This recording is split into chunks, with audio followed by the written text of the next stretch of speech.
Hello and welcome to another video in Travel Small Live Big's Campground Favorite Series, and welcome to the beautiful Les Schwab Campground in Pine, Oregon. What?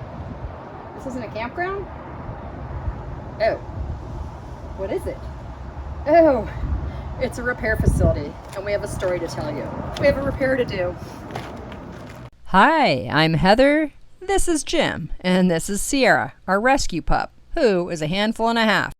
After many years of living on one of these, we now live in this, our Imagine XLS 17 MKE. And yes, that's a lot of words and letters for a less than 22-foot trailer. We are Travel Small, Live Big. Join us as we get on the road and explore the United States. With all joking aside, yes, we spent 5 nights in a Les Schwab parking lot in Pine, Oregon. And I'll tell you what happened, why it happened, what we should have done better, what we learned, and how we fixed it. First, how it happened. We were at Diamond Lake Campground. The roads are very narrow, lots of trees. We stayed there a few years ago, but we're on the lower road, and to get out, there's only one two-way road. This time we had to go down that two-way road, do a very sharp 90 degree curve. There was a drop off on the driver's side and kind of a freshly cut stump on the passenger side. Sun was coming through the trees, very hard to see, all this dappling, and we hit that stump with our stairs and our passenger side 2 tires and axles. The campground is long and narrow with 2 roads that are one way and only a portion of one road that's 2 ways. The last time we were here, we could go up and around, go straight out. We did not have to go through this curve. We did notice some people driving the wrong way. Hindsight, maybe walk ahead and drive the wrong way to avoid crazy tight curves. We stopped at the dump station on the way out to see what happened and to dump. I had noticed the tire going over the stump, the aft tire, so I knew we hit it. I felt it. It was kind of a shock.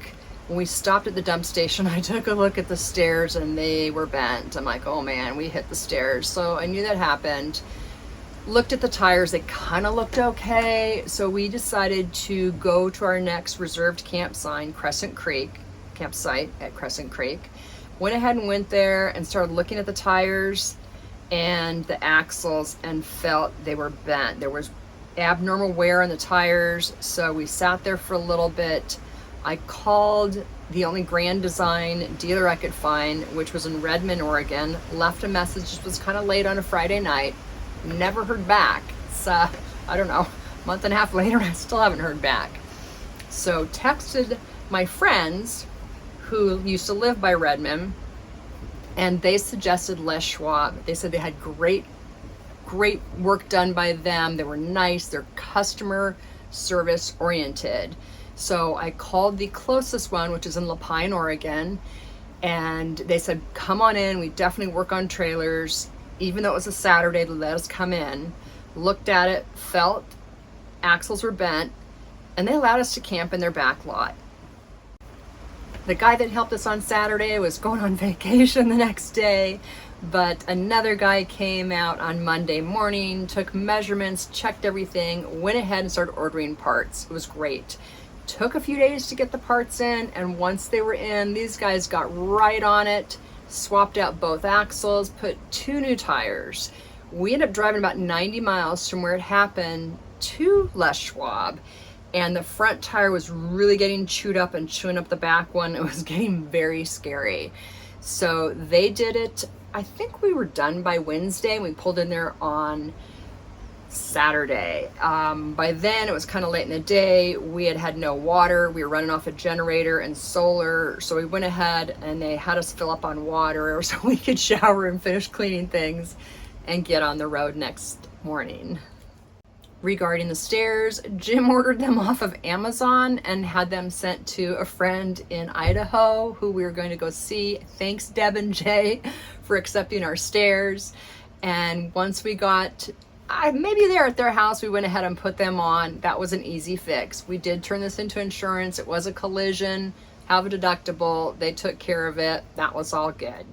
So what we learned, okay, I had walked ahead to find the way out of the campground because I knew they had these one-way streets, but I didn't walk up the kind of the hill that we had to be going kind of strong to get up that hill. I didn't walk up that part, but I looked and saw the bottom where we would turn. Hindsight, have Jim walk it too. Have him walk and see the whole area to get out if there's ever a question. Also, if it comes down to it, drive the wrong way. Just have someone walk ahead. When we go to an off-grid boondocking spot, I do walk ahead. I walk ahead to look at sites, to figure out where to turn, if there's a way out. And I should have done that in this campground because it's a very long, skinny campground. And it was probably a mile down, a mile back. And I had walked around enough with the dog, but definitely walk ahead to find your escape route. And in fact, that's probably a good thing to do if you're in any area that you're concerned about fire, because Oregon, the western states, something we definitely learned, walk ahead. Also, when in doubt, stop. Check for hills, check for obstructions such as a stump that's kind of sticking out. They really should have removed it. I did mention it to the ranger on the way out. I do not see how big rigs could make that turn. It was basically an S turn. Definitely walk ahead, check obstructions, make a plan. That little incident backed us up about 5 days in our plan. We are crossing the country to get to a friend's daughter's wedding in Maine, but we kind of made that 5 days up driving across North Dakota. We're actually in Minnesota right now. Very windy day, beautiful lakeside campground. If you hang out long enough, you'll see a video on this place as well. We'd like to thank Les Schwab in Pine, Oregon. Gary was great. Chad did the actual repair. He was great. The people in the office were wonderful. They were all super nice. They checked on us, make sure if we needed long extension cords for power, water. Very nice. Did a great job on the repair and a wonderful experience. Les Schwab, you have a customer for life. This kind of incident can happen to anyone. We're not newbies. We've been doing this for, 12, 13 years. Jim knows how to tow a trailer, but there can be an unexpected obstruction that you can't see. So if it happens to you, maybe try a tire place instead of an RV dealer. It worked for us. So if you enjoyed this video, give us a thumbs up. We are admitting we make mistakes. Subscribe if you haven't already done so, and tell us if you've had any problems like this. And as always, thanks for watching.